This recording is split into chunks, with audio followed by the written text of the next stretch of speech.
Got it. Okay. All right. All right. Now, what we're doing for this quote unquote semester is we're studying in my class the second half of Bible doctrines, which is also known as systematic theology. And as I mentioned last week, systematic theology is called systematic theology because you go through certain topics of the Bible, certain doctrines of the Bible systematically. So you'll take a doctrine, pick any doctrine like God, and you'll go through and study God in Genesis and work your way all the way to Revelation. Biblical theology, on the other hand, goes through a book of the Bible, and whatever doctrine you come to in a verse, you deal with that doctrine. So you literally can deal with the doctrine of God, like Genesis 1:1, in the beginning God created the heavens and the earth. You can deal with that, and in the very same verse, you can deal with the doctrine of creation. And then the very next verse, you can deal with just a wild array of things, depending on what view you hold as far as the gap theory and things of that nature. But biblical theology, you're going to study the doctrines as you come to them. In systematic theology, you're going to systematically study a doctrine from beginning to end. Now, Brother John covered the first half of the systematic theology course a couple of semesters ago, and I have started the second half, and the one that we're on right now is anthropology, or the doctrine of man. And we're looking at this from a literal, grammatical, historical method of interpretation. Now, that is the very first course that I taught here, and that is hermeneutics. And hermeneutics is the art and the science of interpretation. It is the rules of how to interpret the Bible. No matter what you're doing, no matter what literature you're reading, no matter what topic you're studying, there are rules for how to interpret or approach that topic. Okay, it always. I'll just use one that is very simple but fascinates me. I believe you worked at Fratelli's. And you worked at Fratelli's? Okay. I'm going to use y'all two as an example. I want to know how to do that.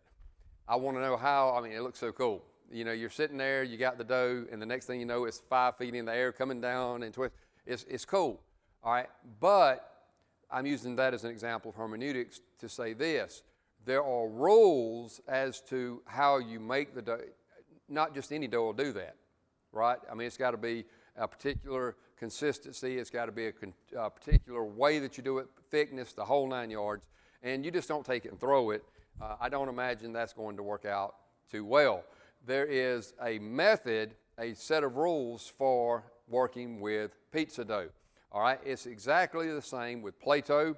It's exactly the same, not Play-Doh, not the stuff we ate as kids when our parents weren't looking, but Play-Doh. And it's exactly the same with the Bible, okay? There are rules. Now, the hermeneutic that we follow is the literal, grammatical, historical method. The reason we follow that, and the reason I want to take time to go over this one more time, is there are basically two possible hermeneutic approaches, okay? There are basically two. The first one is allegorical or spiritual, and the allegorical or spiritual method says the face meaning, the face grammar that you read in a text. Let's just make up a sentence. The cat sat on a mat, okay? At face value, you and I, we imagined a cat sitting on some type of mat, and maybe in front of a fireplace, maybe in front of a couch. It doesn't matter. We filled in the gaps. But the cat sat on a mat. So we see a cat sitting on some type of mat in some type of setting. All right? The literal, grammatical, historical method says that is exactly what I intended for you to see in your mind and to understand with your mind. A cat sitting on a mat.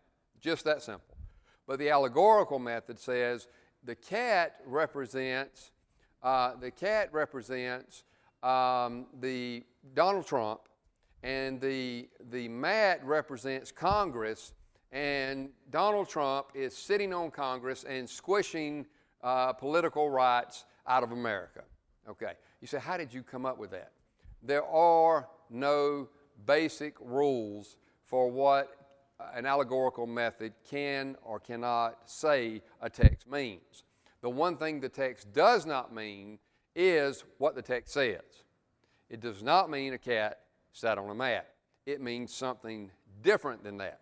Now, the strange thing about the allegorical method is if you are sitting at home and you read the sentence, the cat sat on a mat, and you're sitting at home and you read the sentence, the cat sat on a mat, and you are coming up with the interpretation of what that means. She came up with Donald Trump squishing Congress.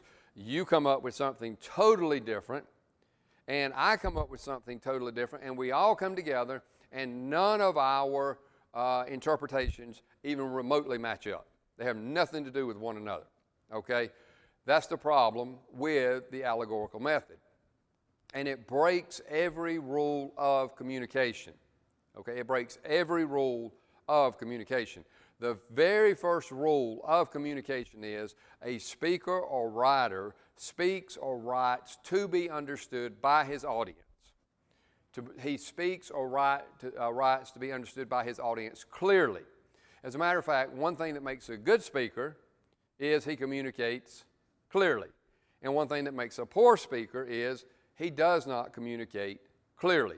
So if we have someone who is trying their very best to communicate and we throw the allegorical method out the window, forget it even exists.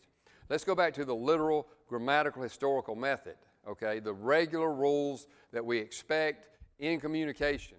If someone does not communicate well, even the literal, grammatical, historical method is going to run into difficulties. Now, we do this in English all the time. English is not nearly as precise as Greek is, okay? In English, if I were to say something along the lines of, the boy went to town with his dog, he bit a cat, okay? The boy went to town with his dog, he bit a cat. We assume that he is a reference to the dog. We assume that, but we don't necessarily know that. Let me just tell you a quick little story to prove my point. When my dad was about 15 years old, y'all got to understand, y'all are kind of new to this. My dad, he was mean. He was mean, okay? And a Doberman Pinscher ran up in the yard and bit him while he was in the yard, 12, 15 years old, something like that. Normal person, he goes inside, he maybe cries a little bit, he takes alcohol. We used to have methylate. Do you remember methylate? Okay, so you do, yeah, okay, methylate. You remember what it was? Okay, let me tell you what methylate was. It was mercury. Yeah, it was mercury. It was poison. You can't even get it anymore, okay? We literally poured mercury on our cuts, okay? If you think alcohol, yes, exactly, mercury. If you think alcohol burns, you would beg for alcohol before you poured methylate on a cut, okay? Mercury burned to the nth degree. It was awful. And that's what, and it's orange, okay? So when I was little, I was covered in orange, and it hurt. And I knew when I fell down and I got a cut or something, here comes the methylate, all right? So that's what a normal person would have done back then. He would have gone inside. He might have cried a little. He knows the methylate's coming. He slaps it on. He endures it, and that's the end of the story. Not my dad. The Doberman Pinscher bites him, so my dad takes off after the Doberman Pinscher, runs him down about 2 blocks later, grabs a hold of the Doberman Pinscher, and bites a chunk out of his back end. He actually bit a chunk out of the Doberman Pinscher and spit it out. The dog runs off scalding, yelling, screaming, and my dad says that'll teach him. Okay, so when you have a sentence like, the boy and his dog went to town and he bit a cat, you would normally assume the dog bit the cat. But if you happen to know the story is about my dad for some reason, you are now confused as to who bit the cat. It could have been the dog or it could have been my dad, right? All right, so here's my point. Even in English, when we try to communicate clearly using the literal grammatical historical method, we sometimes still make confusing statements, okay? And when we do that, we have to come to an understanding. We have to reason together. and say, what is the most likely interpretation of this passage? Now, here's the thing. Even with a sentence like, the boy and the dog went to town and he bit a cat, we are going to have basically two choices. Either the boy bit the cat or the dog bit the cat. We're not talking about Donald Trump suppressing Congress and those things, okay? We have two reasonable possibilities that we've limited it to. All right, so the rules, even when things are a little bit shady, muddy, whatever you want to call it, it's going to be a reasonable set of possibilities, okay? So this is very important that we use the literal, grammatical, historical method, because here's what it says. We want to know what the original author said and what he meant when he spoke or wrote to the original audience, okay? The original author, his original meaning to the original audience, okay? Now that is very, very important for what we're about to get into. If we don't understand what the original author originally intended for the original audience, we cannot understand the meaning of Scripture. We cannot understand a passage. Pick any passage in the Bible. If you don't understand what the original author intended for the original audience to understand, you cannot get the intended meaning of that passage, because there's only one intended meaning per passage. Per passage, there's only one intended meaning, and that meaning is the original meaning intended by the original author for the original audience. Let me give a quick example. There's a preacher on TV. If I named his name, you would know him. Brother John would start chuckling if I mentioned his name. He is a well-known Bible teacher on TV. And I can't help but laugh. I'm not going to mention his name because it's funny in the wrong way, okay? But he taught reading, I believe it was Jeremiah. I'm pretty sure it was Jeremiah.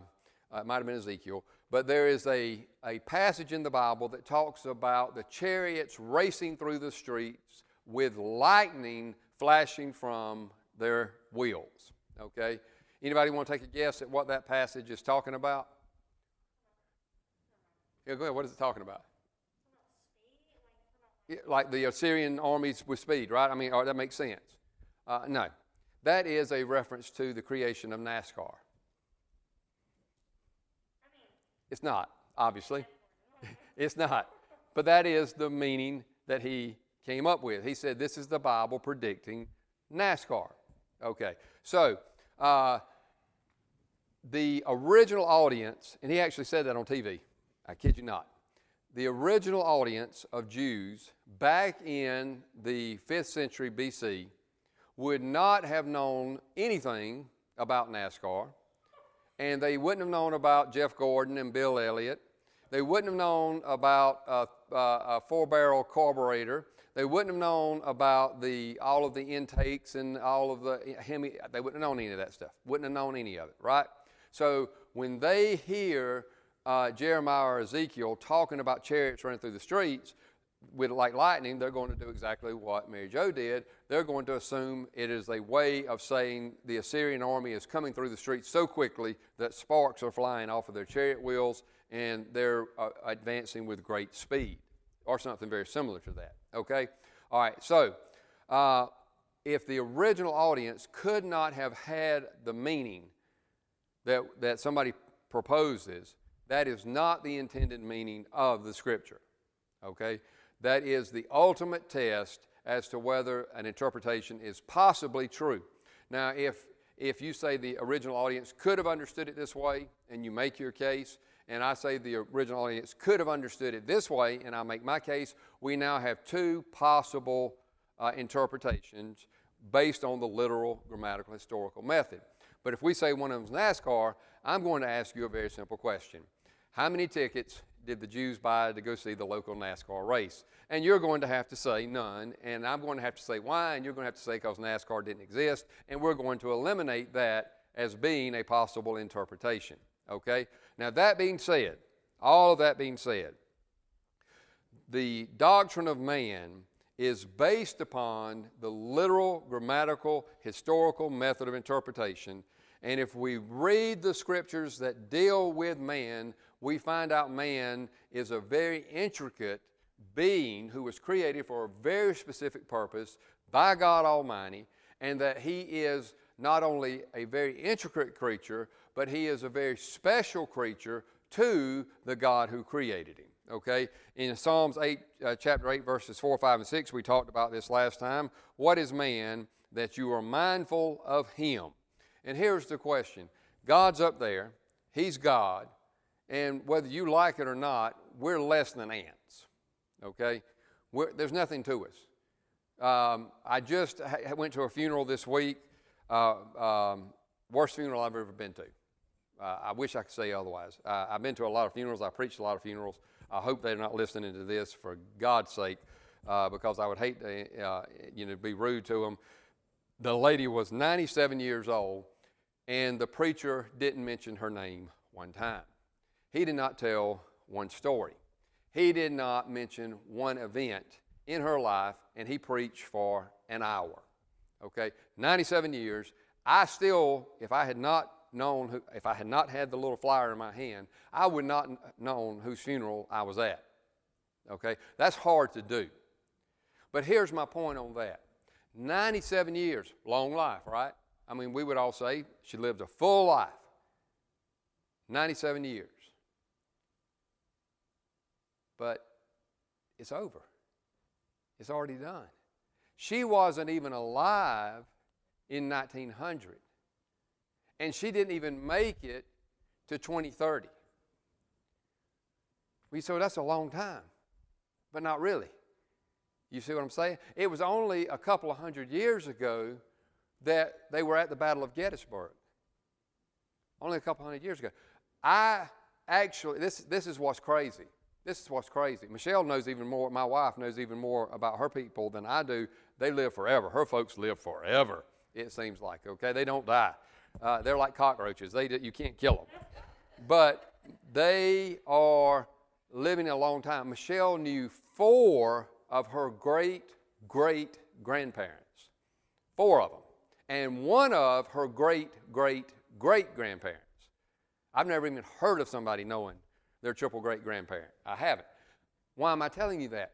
Because that great-great-great-grandparent that she knew, her father was in the Civil War. Now you think about that. You say, wow. Just like that. Just like that. It's not a long time. 97 years is not a long time. It's not a long time. It's a short time. All right? So what makes us special? Because we're not here for millions of years. We're not here for thousands of years. We're not here for hundreds of years. We're only here a few decades, at best. At best. We have had people in this church, Brother John knows these people, knows them well.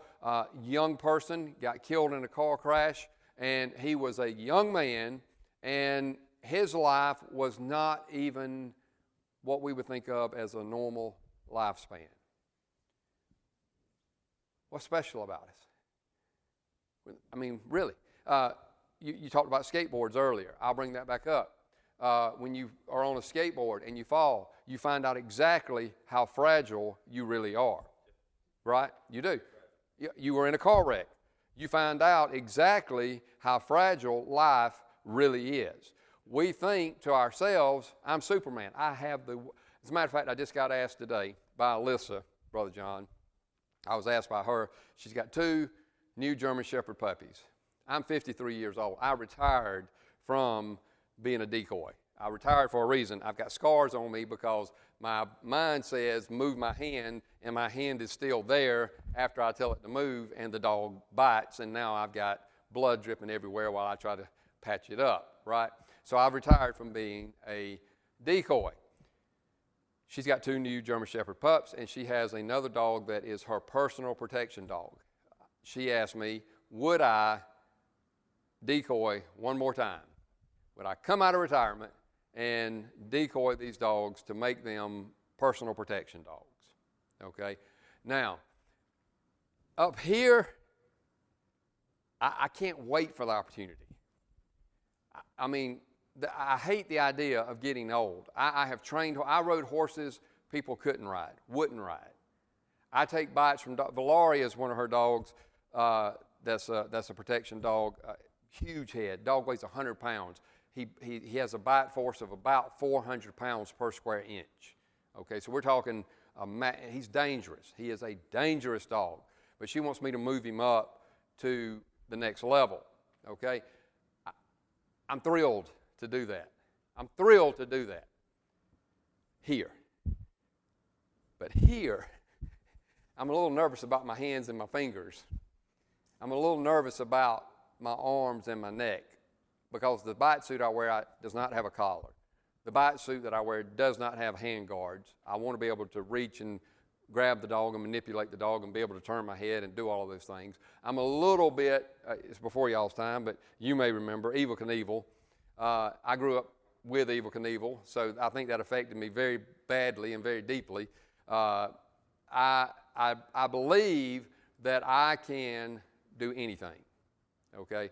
And if I am 53 years old and Alyssa asked me to be a decoy, there's a part of me that says, of course.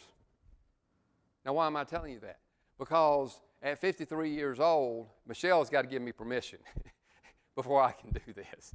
And the odds of that happening are probably not very good. I'm gonna do everything. I'm gonna sweet talk. I promise you I'm gonna do everything I can. But Michelle's going to say, you got it here, but here you may not have it anymore. And that's a hard fact for me to face. It's a very hard fact for me to face. More difficult than any of you could possibly imagine. It's a very hard thing for me to face, that I couldn't do that if I wanted to. Okay? Here's why I'm saying, 53 years old, I'm a young man by many people's standards, but I'm already having to face the fact that there's the possibility, the probability, that I cannot do things that I would like to do. That's just the facts.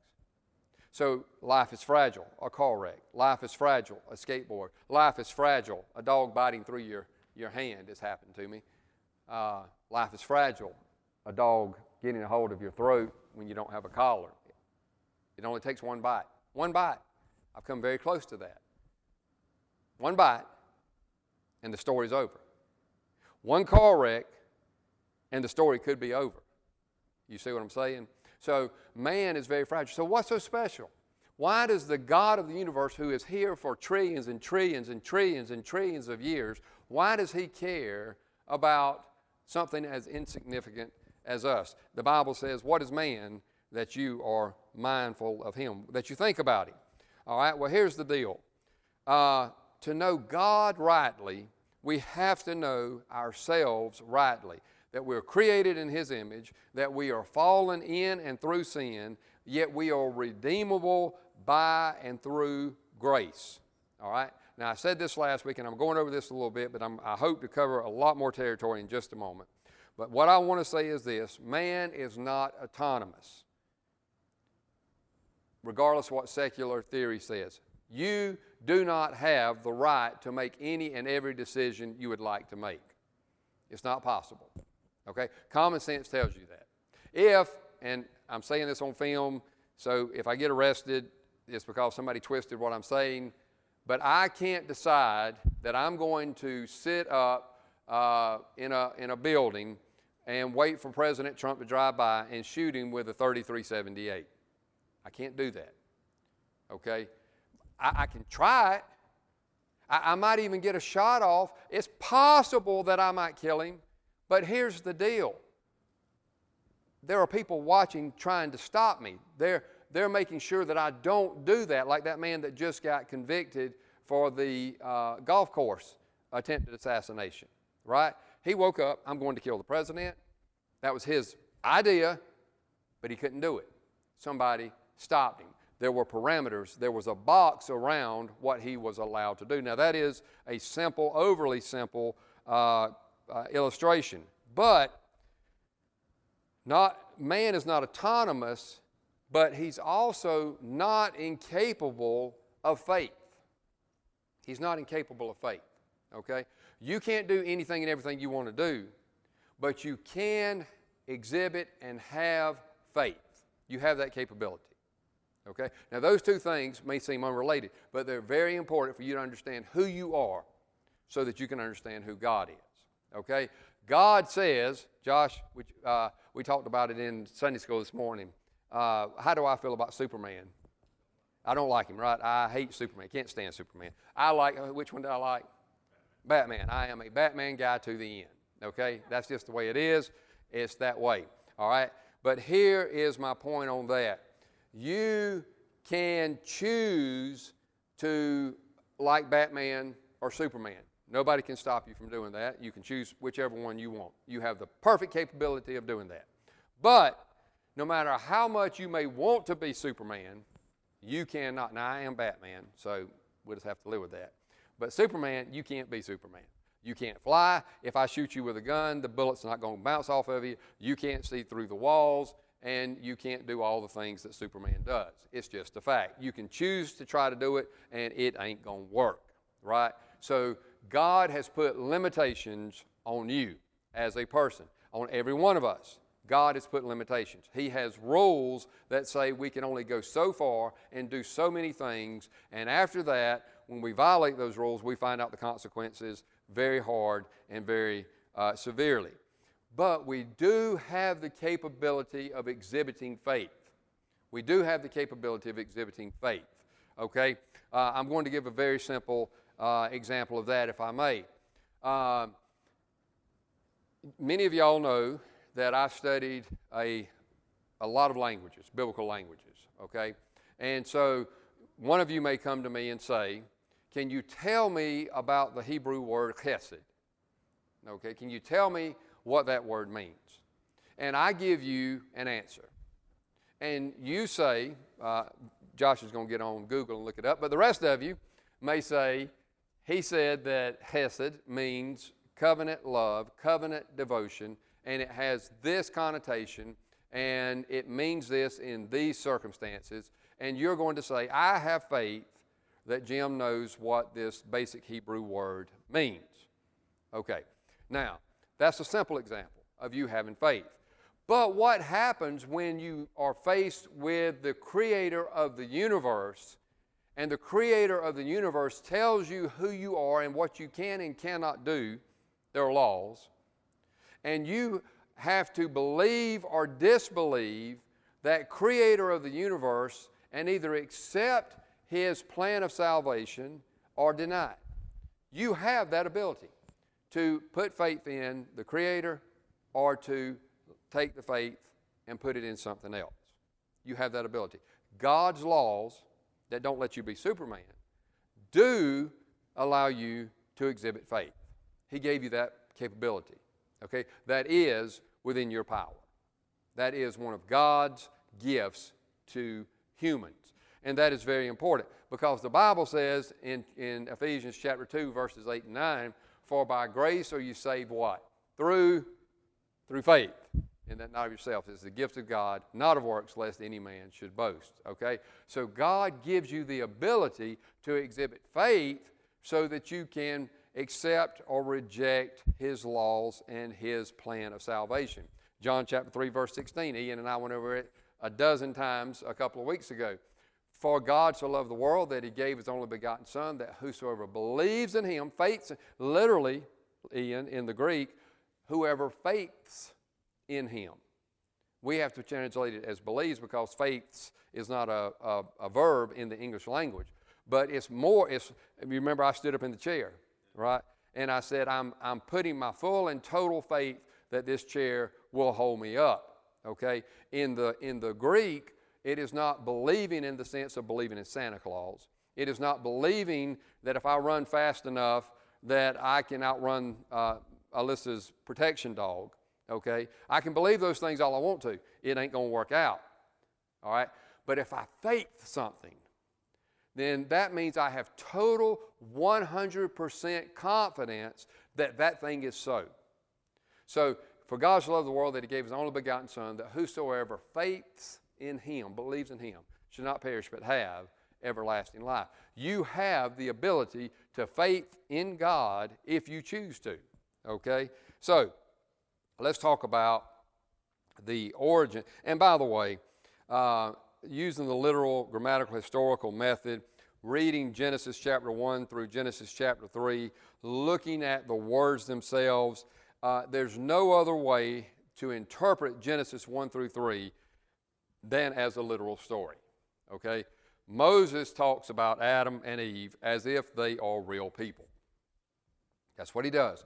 Brother John did, I'm just going to brag on him for a second. He did the best job I've ever heard on preaching through the Joseph narrative. Did the best job I've ever heard, okay? And one of the things that he did so well that we overlooked and took for granted, he made Joseph a real person. We all heard the sermons, and none of us said, well, I wonder where Joseph came from. I wonder what his backstory. I wonder how he made him up. I wonder how Brother John painted him to look like it. No, Brother John went by the text, and when he told us the text, he told us as if it were a fact and it were true, and we all joined with him in understanding Joseph to be a real historical person. Not one of us thought Joseph was a made-up character. Not one of us, okay? And the Bible in Genesis 1 through 3 follows these exact same rules of grammar, and it speaks of Adam and Eve as real historical people. Okay, it does that. So when Israel got the story of Adam and Eve from Moses, and they're out in the wilderness and they're getting ready to go into the promised land, and Moses is telling them where they came from, how they got there, and where they're going, and why they're going, he tells them the story of Adam and Eve. Now, why does Moses go back to Adam and Eve? Why does he do that? Why does he go all the way back to the first man and woman? Why didn't he just start with Abraham? Why didn't he just start with Joseph? Why does he go back to Adam and Eve? And the answer is self-evident if you read the text from beginning to end.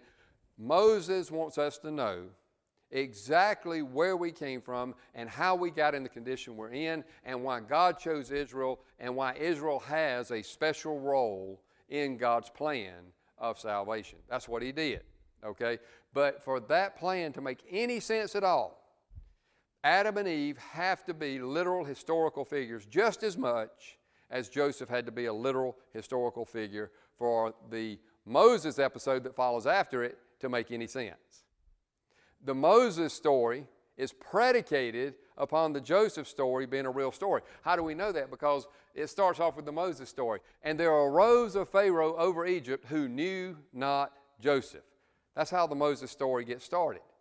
Well, if Joseph's not a real person, what difference does it make? You see what I'm saying? So it's predicated on Joseph being a real person. All right? Now, Genesis chapter 2, verse 7. God formed man from the dust and breathed life into that person, into Adam. And this rejects theistic evolution where man develops over time, and it affirms a direct creation. In other words, Jesus Christ, and I talked about this last time, formed Adam with his own hands, and he shaped him with his own fingers. And when he had created and shaped and fashioned Adam exactly as he wanted him to be, he breathed life into him. And at that instant, at that moment, Adam became a living human being. He did not become a Neanderthal. He did not become Pithecanthropus man. He did not become something in between human and what we are today. He became a living man. Okay, so it was instant, and it was right at the very moment that Jesus breathed life into him. Now, this is important because humanity is accountable because we are created by a personal God, not by chance. There's nothing about us that's happenstance. All right? Ian, I'll even go so far. You said you didn't know the Bible really well, and so you may not know this particular thing. But if you read Psalm 139, do you know in Psalm 139 that the Bible says before you were ever created, and we're talking about millions, trillions years ago, God had already designed the color of your eyes. God had already designed the shape of your nose and the shape of your lips. Millions, trillions, billions of years ago, according to Psalm 139. He, while you were in your mother's womb, he directly worked with the little organisms, the cells, to make you who you are in your appearance. Okay? So, God made you. He made you as you are. He made you for a reason. He made me. I have a voice that, for better or for worse, carries. And when I want to be heard, I'm going to be heard. And God made me a preacher. Okay? So, that's the way it is. But I have other things about me that make me terrible at doing other things. Right?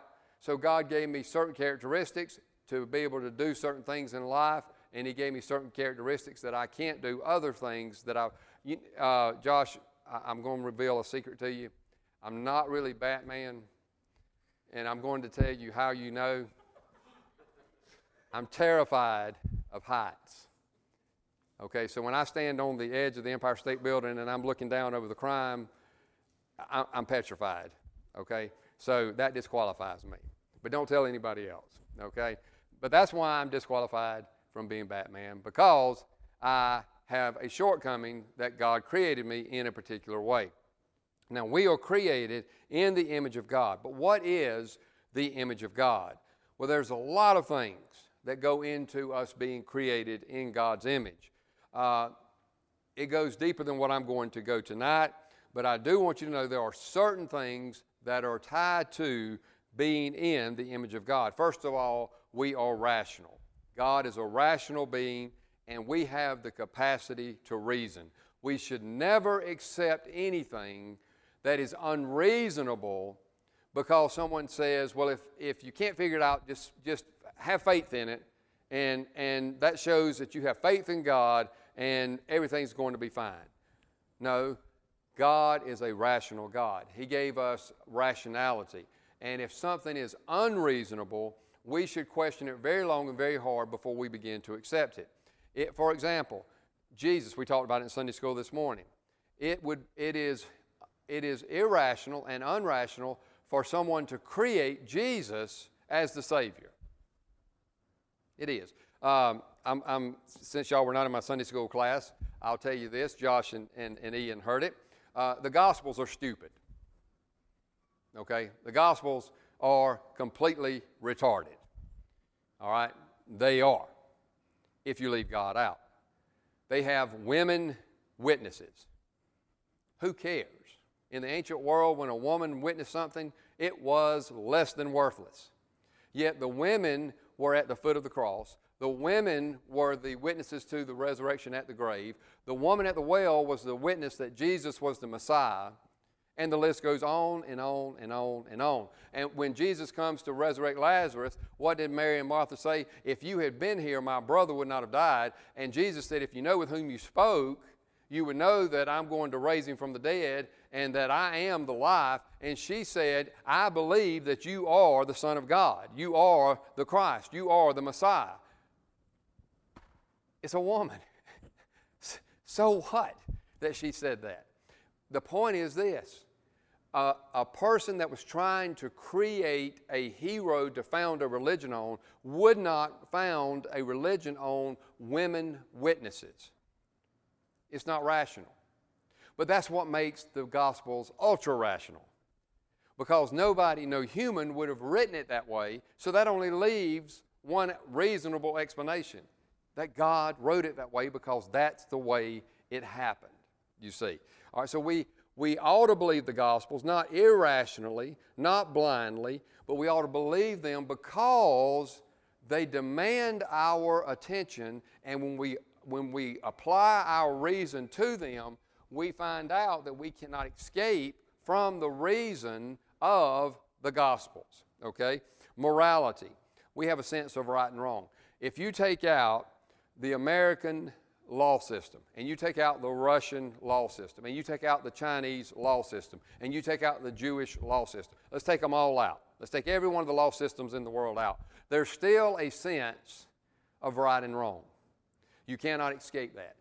And the reason you cannot escape that there's a sense of right and wrong is because there is a lawgiver, and we as human beings realize that we are responsible to carry out the right and wrong of that lawgiver. We also have relationality, the ability to love, to fellowship, and to covenant with one another.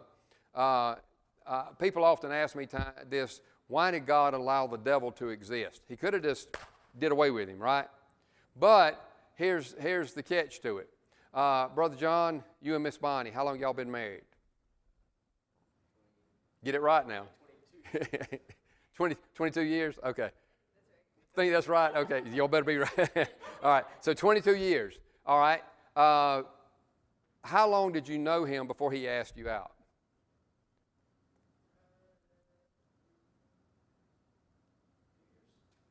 A while? Okay. In that time, did anybody else ask you out? That you did get asked out. So you were not stuck in a cave, and he happened to come by and see you in that cave and comes back a couple years later and says, marry me, and you said, I really want out of this cave, so I'm going to marry this guy. That didn't happen, right? Okay. That's not how it happened. All right, that's important. Why? Because she had a choice. She had a choice. And he, 22 years later, knows that she loves him because every day she gets up, she has a choice to say yes or no to staying with him. Okay? All right? God did not destroy Satan immediately.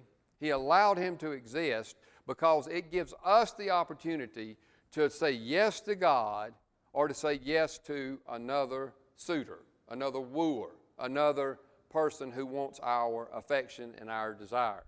Okay? If he had been the only one that came by your cave and you had accepted him because you wanted out of the cave, he would wonder to this very moment, I wonder if she really loved me or she just wanted out of that cave. We know we love God because we have a choice in who we choose. We're not stuck in some cave with only one option. We have options. We have options. Okay? So that's one reason that we have the ability to love and to fellowship and to covenant, and that's why God allows Satan to exist, to give us that. Now, here's the final thing, and I close with this. We are also spiritual.